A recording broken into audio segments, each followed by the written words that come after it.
مسله چې ورو دا په یکم افریل راغلی ونو ما ته بل ورځ یو کس وی د دې غالبا د مارچ اخیری ورځ وي د مارچ په اخیری ورځو کې راته وی مفتی صاحب دی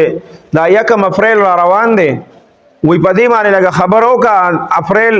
دا اپریل فول چې وته وی په دې باندې زمونږ د مسلمانان ډیر زیات دروغ وی په دې باندې لږ خبر وکړه نو ما هغه ته لږ سات قتل نو ما ورته وی ما ته ما ته په پاکستان کې داسې یو محکمه وخایا په پاکستان کې داسې محکمه ته ما ته وخایا چې په هغې کې دروغ رشوت او کرپشن او داسې ځونه ني ما ته وی یاره وی داسې محکمه خو په پاکستان کې نشته نو ما ورته وی ما هغه بارملکیان چې کوم دي غیر مسلمه هغې که اپریل فول مناوي نو هغه د دې وجې مناوي چې هغې ټول کال شي تقریبا 364 ورځې هغې رښتیا وایي غیر مسلمه دي خو رښتیا وایي او زمونږ د مسلمانان چې کوم دي پاکستانیان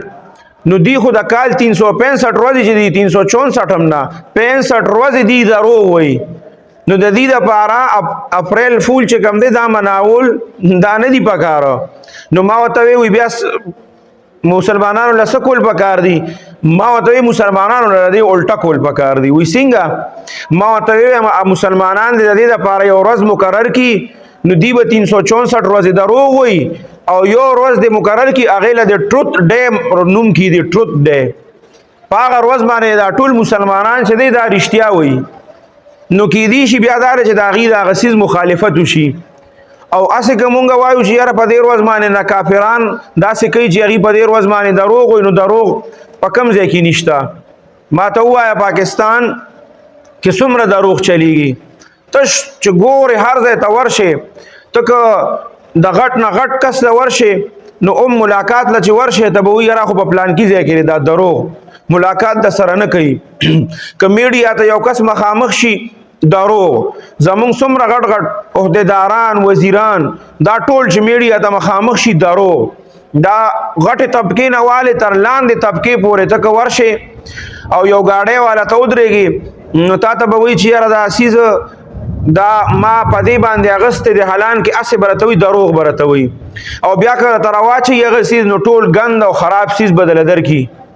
نو کم ځای کې کرپشن نشته دوکه نشته دروغ نشته نو موږ مسلمانانو له ټروت ډے چې کوم ده نو دا مناول پکار دي اپریل فول چې کوم دی نو دا موږ مسلمانان خو په دغه کې ملوث دي هر وخت په دروغو کې لګیایي د الله یو حکم صراحتا چې کوم دی نو د هغې مخالفت کوي نو ما هغه ځکه جواب ورکړه چې دی مسلمانانو له خو ټروت ډے پکار ده هغه غیر مسلمه چې دي هغې زمونږ د عمر رضی الله تعالی عنه زمونږ د مسلمانانو دین هغې اغستی دی او هغې په خپلو زندګو کې راوستی دی په هغې باندې چلیږي نو د هغې ځکه دا زندګي داسې پرم نه ده او صحیح طریقې سره مونږ ته زمونږ دین وایي دروغ به نه وی رښتیا به وی هغه څیز هغې زمونږ نه اغستی دی زما دین ما ته وایي دوکه به نه کوې زه کومه زما نه کافرانو اغستی دی هغه دوکه نه کوي چا سره به ظلم نه کوې زما دین ما ته وایي ما پرېښی دی زمونږ نه هغه غیر مسلم اغستی دی نو دا څیزونه چې دی دا په مونږ باندې اثر نه کوي که دې باندې مونږ ډېرې خبرې کړي هم دي او که ډېرې خبرې هم کو دا په مونږ باندې اثر نه کوي دا څیزونه